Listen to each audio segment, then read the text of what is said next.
Ukraine রাশিয়ার সংঘাতে drone হামলায় 2025 সালের ফেব্রুয়ারিতে ক্ষতিগ্রস্ত হয়েছিল পারমাণবিক স্থাপনা চেরনোবিল। তারপর থেকেই ঝুঁকিতে পুরো অঞ্চল। এর সুরক্ষা গম্বুজ নাকি তেজস্ক্রিয়তা বিকিরণ আটকে রাখতে পারছে না। আন্তর্জাতিক পরমাণু শক্তি সংস্থা IAEA এই ঘোষণা করেছে 5 ডিসেম্বর।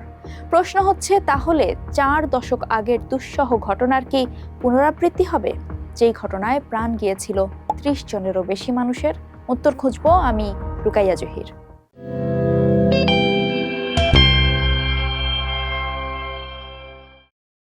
ফেব্রুয়ারিতে ইউক্রেন দাবি করেছিল রাশিয়া চেরনোবিলে ড্রোন হামলা চালিয়েছে। এতে 1.5 বিলিয়ন ইউরো খরচে বানানো ঢাল বা শিল্ডে ছিদ্র হয়ে গেছে। মস্কো যদিও এই হামলার অভিযোগ অস্বীকার করেছিল। সবশেষ ডিসেম্বরের শুরুতে ক্ষতিগ্রস্ত সুরক্ষা গম্বুজ পরিদর্শন করে IAEA।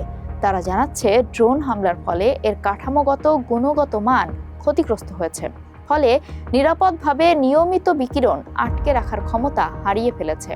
এজন্য দরকার দ্রুত মেরামত, তবে এটির স্থায়ীভাবে ক্ষতিগ্রস্ত হয়নি।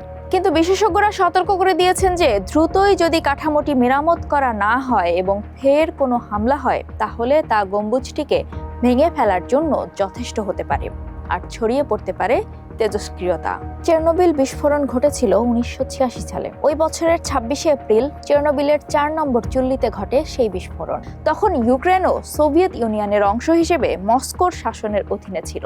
ওই বিস্ফোরণে ইউরোপ জুড়ে বিকিরণ ছড়িয়ে পড়ে, তেজস্ক্রিয়তা ছড়ায় ইউক্রেন, বেলারুশ, রাশিয়া এবং তার বাইরেও। ইউক্রেনের নিকটবর্তী প্রিপিয়াত শহরে 30 জনেরও বেশি মানুষ মারা যায়। IAEA এবং বিশ্ব স্বাস্থ্য সংস্থার মতে, ওই ঘটনার পর যারা এখনো বেঁচে আছে তাদের অনেকেই বিভিন্ন শারীরিক জটিলতায় ভুগছেন। তেজস্ক্রিয়তার সংস্পর্শে আসা এলাকার বাসিন্দাদের মধ্যে এখনো জন্মগত ত্রুটি এবং ক্যান্সারের হার বেশি। গলন দুর্যোগ বা মেল্টডাউন ঠেকাতে তৎকালীন সোভিয়েত কর্তৃপক্ষ রিঅ্যাক্টরের ওপর কংক্রিটের সার্কোফেগাস তৈরি করে, যার আয়ু ছিল মাত্র 30 বছর। এখনকার নতুন কনফাইনমেন্টটি তৈরি করা হয়েছিল দীর্ঘমেয়াদী চূড়ান্ত ধ্বংসাবশেষ অপসারণের সময় বিকিরণ নিয়ন্ত্রণে রাখতে। এর মধ্যে ছিল পুরনো সার্কোফেগাস, ধ্বংসপ্রাপ্ত রিঅ্যাক্টর ভবন এবং গলে যাওয়া পারমাণবিক জ্বালানি।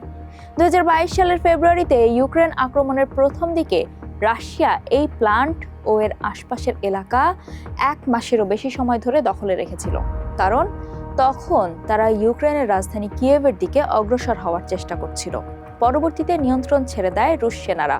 ফলে কার্যত পরিত্যক্ত চেরনোবিল পারমাণবিক চুল্লি এখন ঝুঁকি বাড়াচ্ছে।